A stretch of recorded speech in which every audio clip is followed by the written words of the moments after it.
how we take notes in debate, because obviously when people are saying things for 4 minutes, you're not going to remember everything they said in their 4 minutes.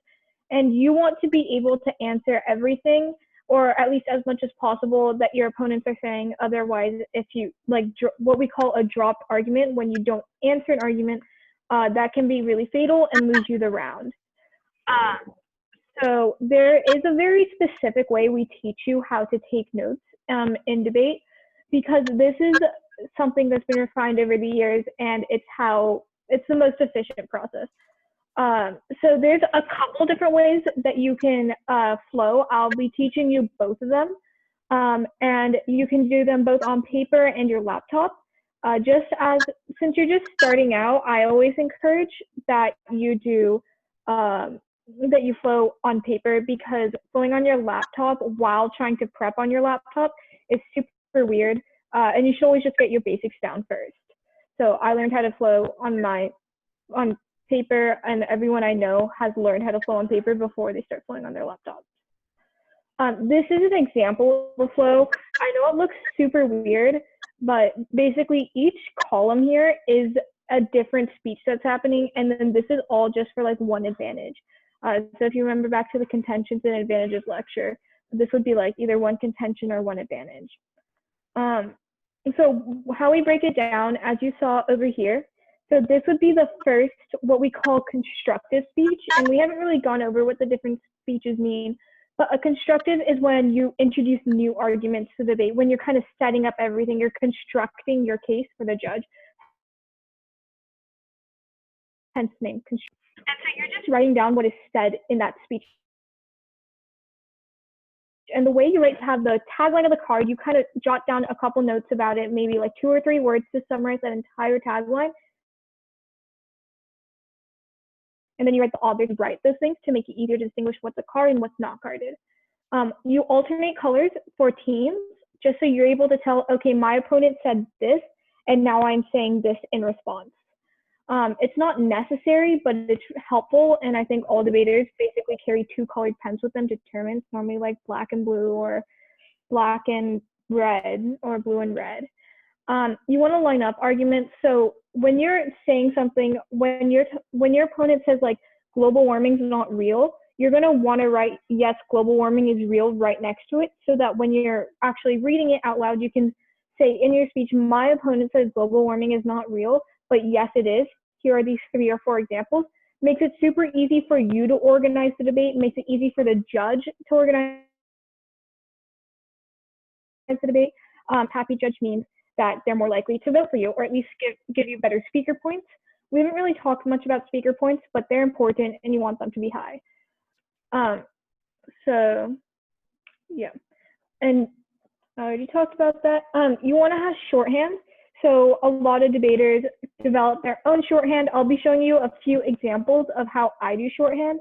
I'm sure the TA and coach in this chat has their own shorthand that they use. This is just something that you kind of develop over time, and it's really good to have like note-taking skills to do this. It'll also help you in your classes in school, because you develop your own shorthand, so then you're able to write down notes a lot faster that are more comprehensive. So here's an example. So going back to the first example that we talked about, this is how you divide up the columns. It was split the 2 second constructive, then the second neg constructive, because they didn't actually write down the first ask constructive and first neg constructive. When you become more skilled at debate, you don't really need to write down the first 2 constructives, but because you all are starting out, I'd encourage you to still like write those down and take notes, just to make sure you're not actually missing anything. And we won't go to the drill yet, because I want to show you the 2 different kinds of flowing. So let me see, let me stop my share. And how do I spotlight my video? Okay, is it pinned for everyone? Like, am I at the bottom and big? Because you're gonna want to watch my video. Everyone can click speaker view, and then it's gonna do speaker view or pin it, however you want to do it. But you're gonna be able to see the video, because I have like a whiteboard set up. that is currently, is it flipped for y'all? Like, is that flipped? Can you even read that? Okay, I'll work it out. So as I mentioned, you're going to be taking notes. Imagine these are two different sheets of paper. This first sheet of paper is for advantage 1, and the second sheet of paper is going to be for advantage 2. So I'm assuming that this is the app talking. Now let's say that the first argument they read is economy high now. So I'm going to write econ up now, right? And I don't know if you can read this, but it's like it's just a couple words and then whoever wrote the card. So let's say Mira wrote it. So it's like, this is the author's site and the date, right? And I put this X in a line underneath so that I'm able to tell that this is a card. If I've also seen debaters who just go like, Ogawa's, like they'll box it. Some people just put a line. I like doing the X in a line underneath because that helps me organize my flow. And then you'll also want to take notes on the warrants that are within the card. So say this card says that the economy is good now because the GDP is up. So GDP high, and immigration is up. And those are the reasons why our economy is doing well now. So I'll take notes on the warrants down below just so I know what they're saying, because they won't necessarily have their warrants in their tagline. Now, if I'm the neg, I need to actually respond to this. So let me switch colors. So in the next column, I am going to take another marker and I'm going to say econ bad, econ low, right? And since this is directly answering it, I'll do this. And maybe this time my card comes from like Wheeler and 18. So just some random author, and I'll be sure to read this card. And now I know, okay, so I read a piece of evidence that directly answers the uniqueness on this AF that the AF read. And so this way you're able to line up your arguments and really go case by case, or speech by speech, making sure you actually answer everything. The reason why you have multiple sheets of paper is because for each new kind of argument, you're going to have a new sheet of paper. So say the next advantage now is going to be like a relations advantage. So then this one might say like US-China relations high now, right? And there's an author here, don't really care who it is. And now I'm going to write my responses here. So each new argument gets their own sheet of paper. Does this make sense to everyone? If not, questions now would be appreciated because I'm going to switch into a different style. So each paper, sorry. Yeah. Each paper has one debate, right? So kinda, yeah. So it's like, if you want to imagine that your debate is broken down into the different contentions, then yeah. So you have like this first contention that the AF reads, and you have another contention that the AF reads. You're going to want to have two sheets of paper because you want to be able to respond to the entirety of the AF case, because the AF doesn't necessarily need to win like both one reason why like the AF is a uniquely good idea and they can win the round. So you just want to make sure you respond to everything. And the same is true for the neg. If they can win one reason why the AF is uniquely bad, then they win the round. So it's just a matter of like separating the reasons why the AF is like good and bad into something like this. Does that make sense? Yes, thank you. Awesome. Are there any more questions about flowing like this? If not, then I will show you a second way to flow.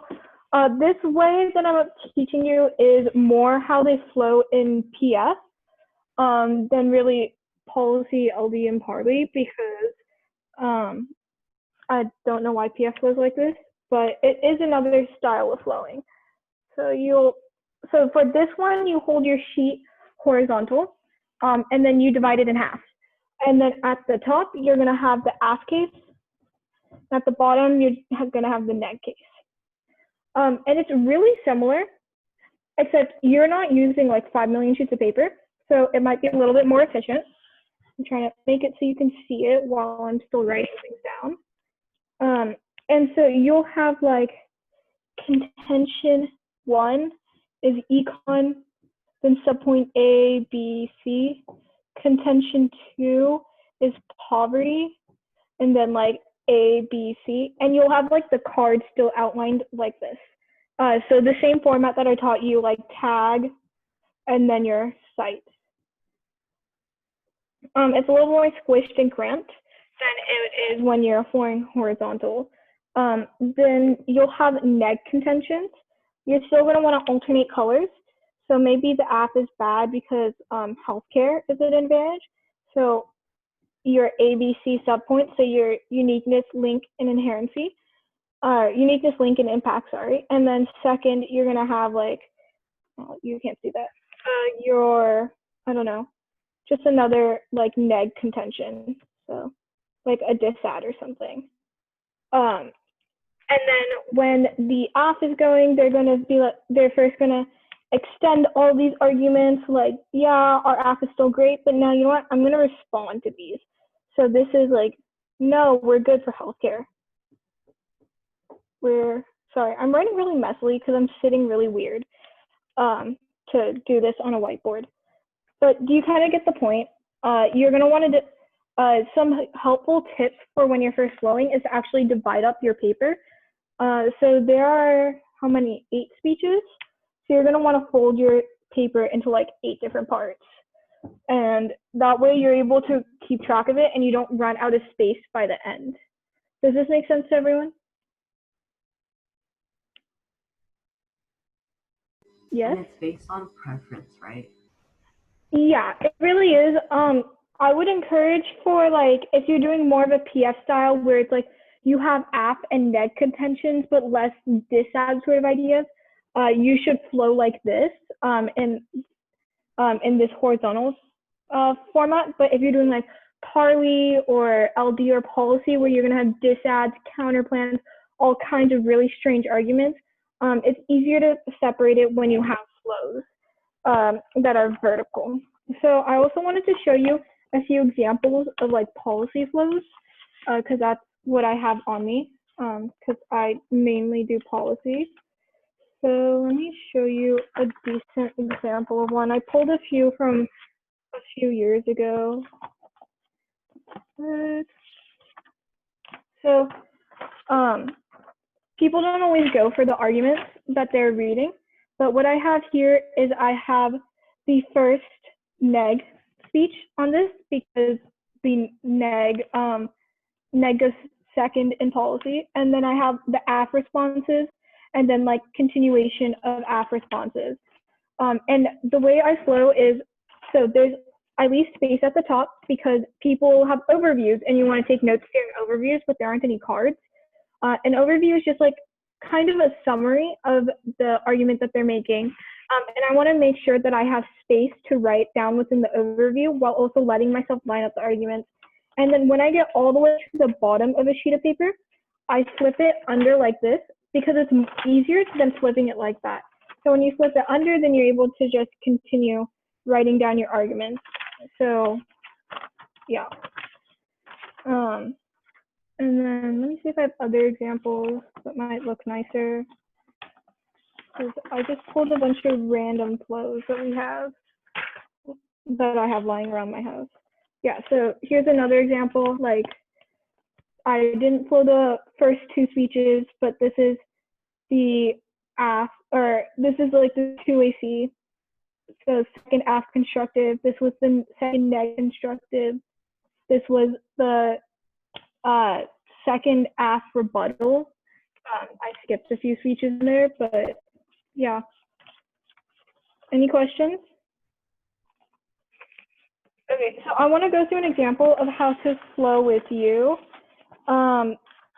So what I'm going to do is I will send out a document in the chat, and if one of the TAs wants to read it like we're doing a round, that would be great. Like just read the first one and I'll be flowing up here. If you don't have pen and paper with you, I would encourage you all to go get that right now, just so that you're able to follow along and actually do this with us. So, Wait, Zara, can I spread if I read the doc?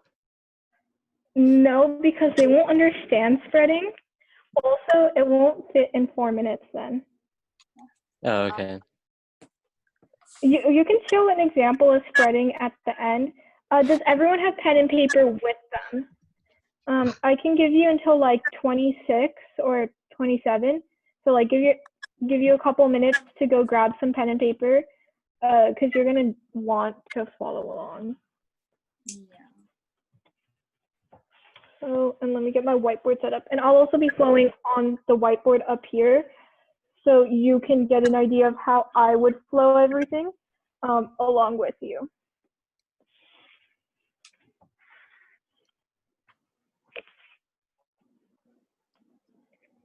So whenever y'all, if you have paper, just like, I don't know, send a message in the chat so we know.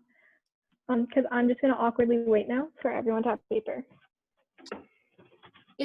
Zara, are you on your? Do you have an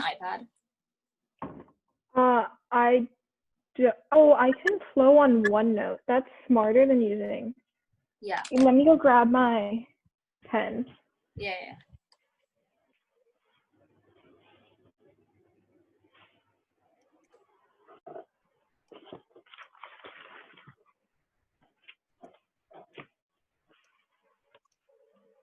My computer is not working. What the heck?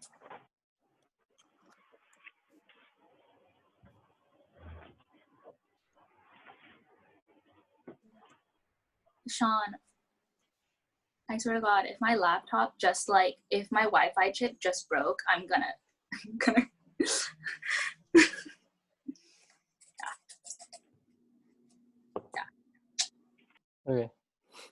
Sorry. Okay.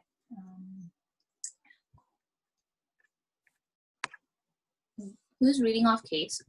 Are you gonna do it, Ishan? I can do it, yeah. Cool.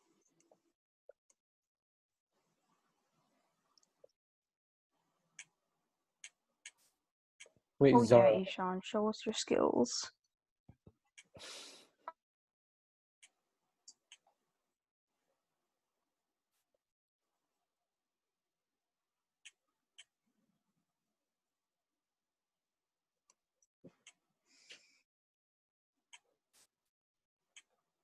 Zara, I think we have most people here with paper.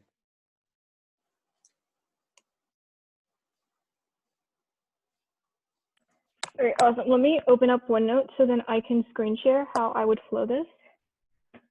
So give me 2 seconds, because I was gonna do it in a dumber way than what Mira suggested. Wait, Daniel, can you check the chat?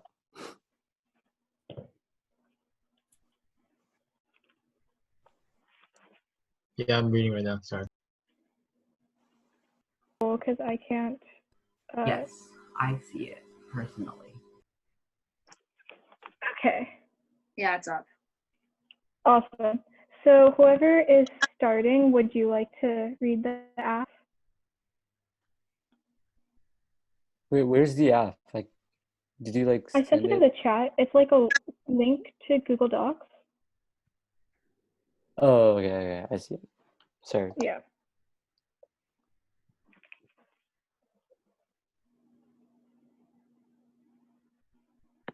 I'm on it. Do you want me to just read it? Yeah, you can read it. Okay. Contention 1 is economy. A recession is happening now. COVID-19 pushed us over the brink. We've been 423. According to the Washington Post, more than 4.4 million Americans have filed for unemployment benefits. This is a signal that the tide of job losses continues to grow during the coronavirus pandemic. This is monumental because it's essentially worsening a currently very bad economy that is worse than any other economy since the 1930s. This is looking at term damage, especially given the fact that the recession is going to last longer than the stay-at-home orders that are currently being extended, especially given the fact that over 20 states are now reporting an increase in coronavirus cases that have were previously waning. This is likely due to the racial tensions that are occurring and also an early opening for many states. In addition to that, the deficit that has currently reached 3.8 trillion, which is almost 4 times larger than was projected even a couple months ago, means that we will continue to see these trillion-dollar benefits for the foreseeable future. So you can see that this is uniquely bad to what's currently ongoing in the economy. What's going to worsen the fact that's already occurring under coronavirus is the fact that we have massive labor shortages, according to JDAV 18, which looks at the STEM crisis that we are currently having that can essentially destroy any economic prosperity that we might have in the future. So what the greatest threat to economic prosperity currently are the technical skills gap that we have in our work shortages. These are exacerbated by the fact that we do not allow enough H-1B visas to be given, and that means that we are on the brink of a talent vacuum within the United States. Essentially, there are not enough workers in the US to continue to meet the massive demands of tech companies that are constantly innovating and creating new ideas. And essentially what that does is that means it drives factories and jobs overseas. So this growing STEM skills gap is causing a massive outsourcing of high-paying jobs, and means that the US is woefully unprepared for a massive shift of workers overseas. For example, in 2016, the US had approximately 3 million more STEM jobs than it had workers to fill the vacancies, which means that you can see right now there are so many STEM jobs that we don't have people to work them. So increasing the quota of H-1B visas will essentially allow an increase in economic dominance by the changing labor force, according to Griswold 17. Sorry. This means that because America needs immigrants to prosper, the increase in H-1B visas will allow that to happen because of the fact the nation's economy will continue to grow because it has more capital stock and the labor pool is essentially growing. So the total productivity of immigration essentially promotes the second and third stimulating factors of an economy. So having an increase in H-1B visas would allow that to happen. In addition to that, in America, the birth rate amongst native-born women has essentially fallen below the replacement level. This means that our native-born workforce is essentially shrinking within every year. This means that the only way to fill that gap in is to increase the amount of people coming to work in America. And the easiest way to do that is by expanding the quota of H-1B visas that we currently have in the United States. So that's because whatever growth the US experiences in the workforce over the next 2 decades will be because of immigrants and the children of immigrants continuing to come to this country and learn and grow and being admitted to the United States. This can be seen also the fact that more skilled workers are coming over to America through visas like the H-1B visas, is that the age group of immigrants is tending to be younger. And this is especially important because it essentially allows people to use their H-1B visas to build up a rapport with the United States and allows for longer permanent status visas to have more bite to them. And this means that immigrants are more likely to participate in the labor force in the United States, and companies will be able to overcome the current barriers that they have to hiring workers because of the fact that there will be a higher demand within the United States. Overall, H-1B visas are key to increasing employment and bringing jobs to the US. Do you want me to stop there or do you want me to keep going? Sarah? Yeah. You want me to stop there or keep going? Sure. So I don't know if y'all noticed, but I was following along on my screen. So I was kind of scrolling through the cards as she was saying them, but I wasn't writing down based off of what the cards, was more listening to what Mira was saying. Because Mira was also inserting some analysis while she read the case. So I wanted to make sure I was able to answer all of that. Some things I did, so you can see, sorry, my handwriting is really messy on this, but I have the tagline for the first card. I know that the first card said something about how we're in an economic recession and it's because of COVID, according to this Rubin guy on April 23rd. And the main reason he cited was unemployment. And then the Jadov card talks about labor shortages in tech makes this recession worse. And these are the warrants that he talked about. Then the The next card talks about how an increase in H-1B quota would mean a better economy. Griswold 17 said it, and there were 4 different reasons he highlighted. And then the last card that was read was H-1B visas are a key to employment and increasing jobs. So this is a really easy way for me to kind of line everything up so I know exactly what's happening. Any questions about how I flowed this? Okay, so now I want to show you an example of what happens when we have a net case now that we need to flow to answer it. So I will, we don't actually have a net case prepped, I think. Or do we have a net case for it? I'm Does not anyone sure. know? I'm not on my If it's laptop. in the starter. I could go line by line. Just kidding, I didn't flow. Attention to India. Oh, sorry. That's a neg. I don't think there's case in here. Can you make your screen smaller so that some of the kids can see the entire flow, or no? Yeah. Okay, cool. Yeah. So I I don't- saw. Oh, sorry. I saw someone too.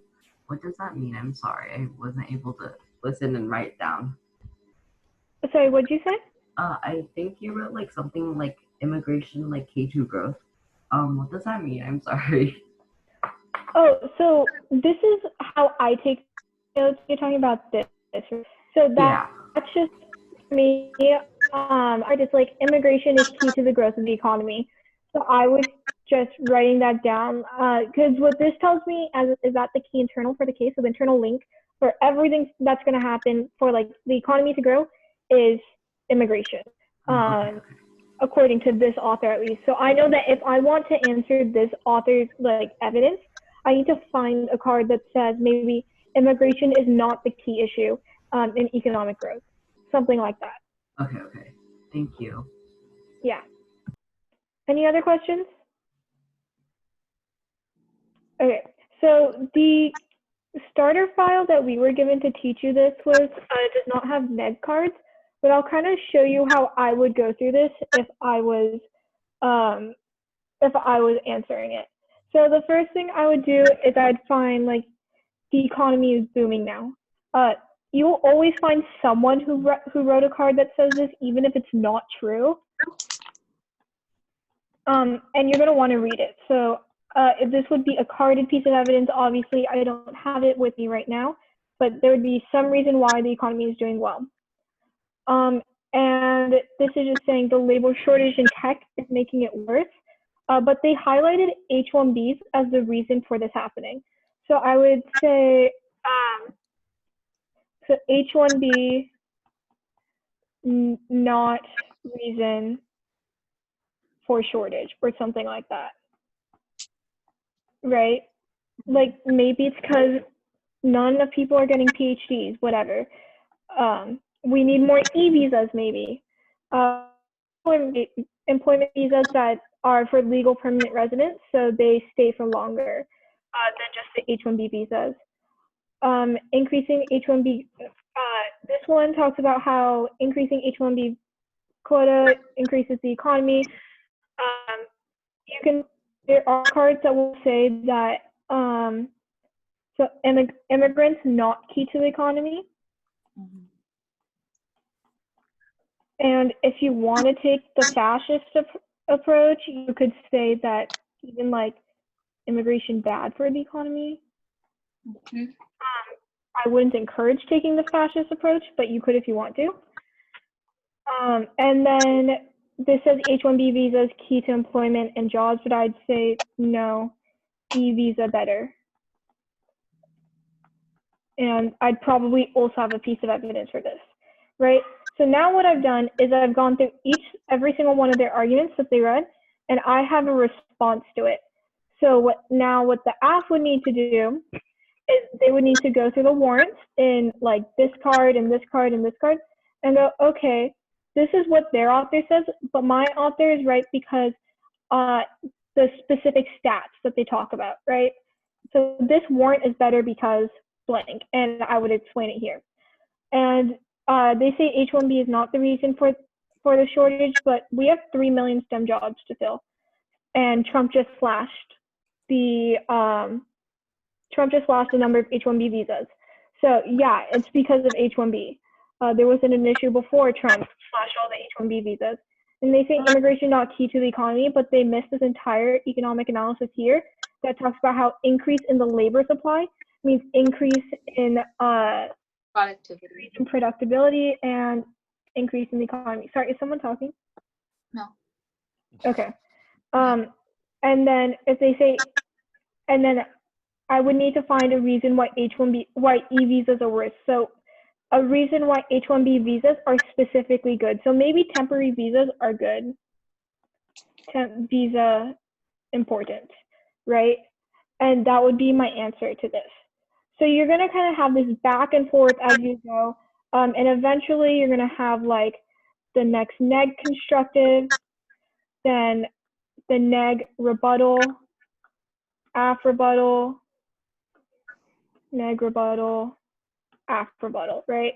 So you'll have all these columns of responses lining up, so you'll be able to see exactly what's going on. Does this make sense? Does that following example make sense? Were you all able to follow along well? Did everyone get the 4 articles that we had read off to you guys? Did you all like get, or 3 articles, whatever it was? Did everyone catch, like, did everyone make like get the tagline written down at least for each article, or like how much were you guys able to flow on your own?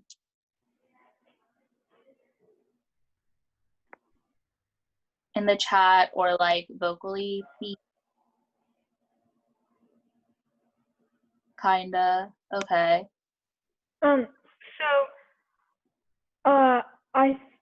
When you're first learning how to flow, I would say write down the tagline. That's the most important part.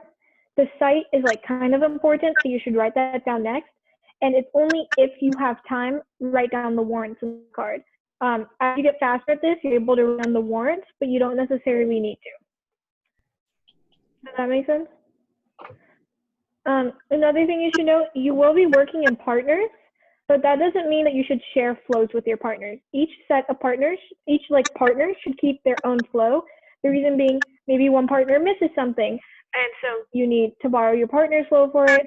Or if you write things down differently, you should be able to understand each other's shorthand, but you might not have the same shorthand, right? So it's always a good idea to have 2 sets of flows to make sure you're able to follow along with what your partner is saying. If they miss an argument and you're like, oh no, you need to go back to that, you can tell your partner during their speech, you missed this, go back to it. So it's a really great way to keep each other accountable. I also want to show you how to flow on your computer. So I know I have a different flowing template than most people. Can you all see the Excel one that I have up now? No, you don't have this. It's still OneNote. Awesome. How do I do a new share? Yeah, Okay, can you good. see that one? Okay. So this template is a little different from how most people set it up. But what I would do is I would be like tag 1 information and then site. And what I like about this is I'm able to link them together. So then tag 2, site, right? And I just kind of keep going through whatever they're saying and marking it down. Then on the neg side, I line up the argument. So maybe the neg team's first card doesn't actually answer the first argument the AF makes, but it answers the second thing. So I'll be like tag 1, tag 1 and cite. So you're able to line up the arguments here, and you have all the different speeches in the debate all lined up like this. You'll see judges will mostly flow on their computers.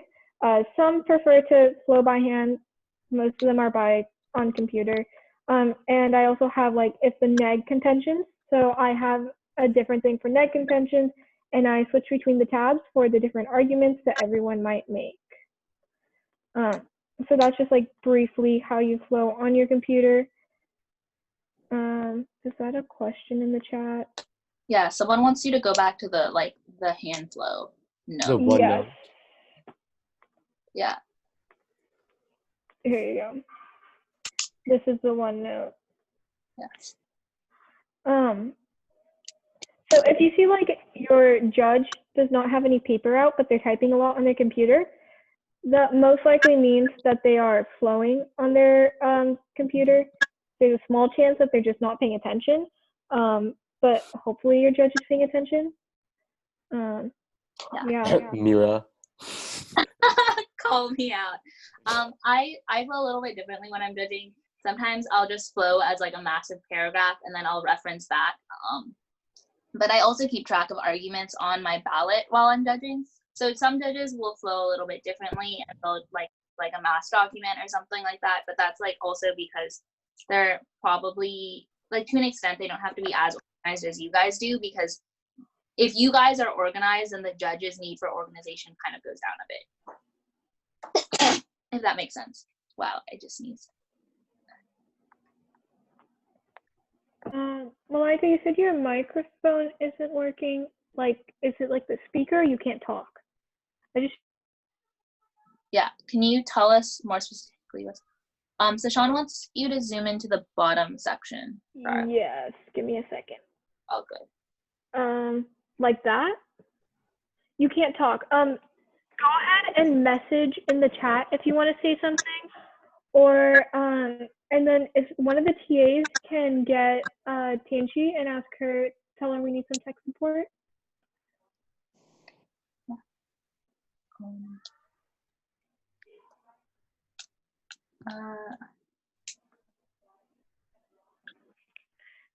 Do y'all need to see any other parts of the flow?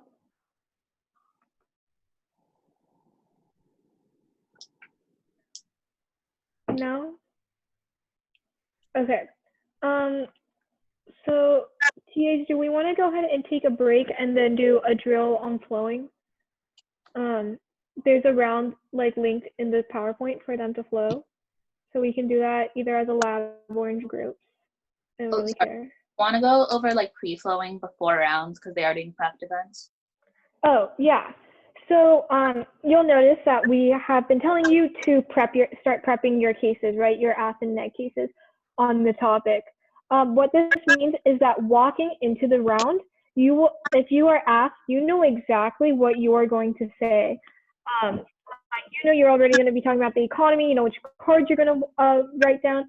So what a lot of the teams will do is before the round, they'll write out the flow for their first AF.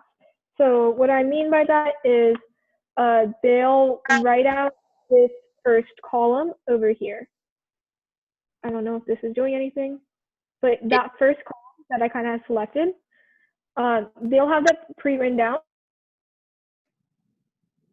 so that they can continue prepping some possible neg arguments that they might face. They might start prepping out instead of having to follow along with the 1AC, which we call it the 1AC because it's the first AF constructive. So, yeah. So generally, because the tournament you guys are going to be competing in has 4 rounds, you will probably need 2 AFs and 2 negs. Yeah. Yeah. So the idea is that you already know what your first speech is going to be, so you to have that prepped out before you do. Also, if you're going to hand flow, I don't have one because I don't use them anymore. But you can use like a legal pad or like legal paper if you want to. And so when you flow like vertically, you have like more paper to use, if that makes sense. Yeah. So I'll stop my screen share so that this becomes bigger. But if you can see my paper, it's actually like really freaking long because it just lets me fit in more arguments. I think this is the legal size for paper instead of normal printer paper. Printer paper stops like here. So it just gives you more room to take notes. Make sure you don't run out of room. Yeah. Yeah. I don't have a legal pad on me yet. Some people just won't like flowing on pads, like legal pads, because it allows them to keep all their flows together. I don't do that. but some people do if that's something that you want to like keep all of your flows together. I do have all of my flows from high school in a binder though. Wow. Yeah, So so I keep all of my flows in like, I fold them up. So I'll have, these are like all of my flows from one round, right? I don't know if you can see them, but there's like 7 different sheets of paper. I fold them all in half. I have my decision on the top, so I'm with a little bit of context in the round. I don't think you can see that very well because my camera's not that great.